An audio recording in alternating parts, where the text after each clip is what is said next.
So hello everyone, good morning. দেখো এখনও পর্যন্ত বিছানায়, তো এখান থেকে ব্লগটা শুরু করছি বন্ধুরা। তো সকালবেলা ঠাকুর দিয়ে একটু চা বিস্কিট মুড়ি নিয়ে বসে পড়েছি। তো আগেই তো ভুড়িভোজ করতে হবে, নাহলে এনার্জি পাওয়া যাবে না। তো আজকের রেসিপি আছে, দেখো ডিম কারি করব, বাঁধাকপি আর হচ্ছে বিট আলু ভাজা, আর ভাতটা আমি ফ্রাই করে নিয়েছি, খাবো তাই। এখন একটু খেয়ে নিলাম, নিয়ে তারপরে রান্না বান্না করব। তো যাই হোক, আমার মিনি ব্লগে তোমাদের অনেক ভালোবাসা রইল বন্ধুরা। তোমরা সবাই কেমন আছো অবশ্যই কিন্তু জানিও। তো তোমরা এই ছোটো ছোটো ভালোবাসা দিচ্ছ, সেগুলো আমার কাছে অনেক। তোমরাও ভালো থেকো অবশ্যই।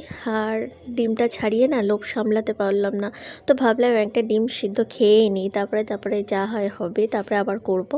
আবার ভাতের মধ্যে ডিম সিদ্ধ বসিয়ে দিলাম আবার। তো যাই হোক, দেখো ধনেপাতাগুলো বেশ তরতাজা হয়েছে, ওপর থেকে ধনেপাতা তুলে নিয়ে আসলাম ডিম কারিতে দেবো বলে বন্ধুরা।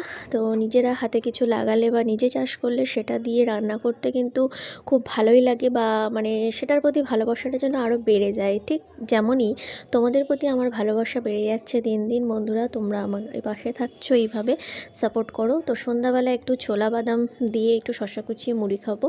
তো আমার দেওর বাড়ি আসলে ওটাই প্রিয়, ওর ছোলা বাদাম শশা কুচিয়ে মুড়ি। এমনি তো ওর স্ন্যাক ফুড সেটা থাকে, কিন্তু যখন তখন তো সবসময় ভালো না, তাড়াতাড়ি করতে গেলে এইসবগুলো ভালো। তো যাই হোক, ওই জন্য ভিজিয়ে দিলাম। এদিকে গল্প করতে করতে আমার রান্না বান্না প্রায় শেষের পথে বন্ধুরা।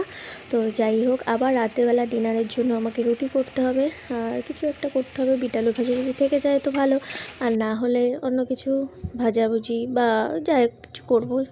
যদি ব্লগে আসি অবশ্যই দেখাবো বন্ধুরা। তো ততক্ষণে আমি একটু ভগবানের দান, এই সুন্দর স্কিন, আহা হা হা কী সুন্দর ভগবানের দান, যেটুকু আছে সেটুকুই আমার কাছে অনেকটাই, তাই একটু স্কিন কেয়ার করে নিলাম। তো যাই হোক, নিজের প্রতি ভালোবাসা থাকলে সবার প্রতি ভালোবাসা চাই, কিন্তু এটা আমার মনে হয়।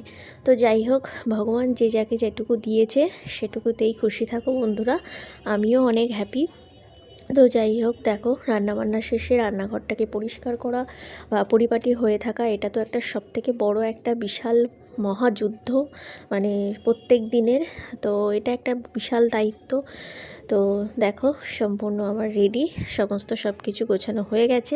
তো গুড ইভিনিং বন্ধুরা, দেখো শশা মুড়ি নিয়ে কিন্তু বসে পড়েছি। আজকের ব্লগটা এখানে শেষ করছি। সবাই ভালো সুস্থ থেকো, পজিটিভ থেকো। নেক্সট ব্লগে আবার দেখাবে, টাটা।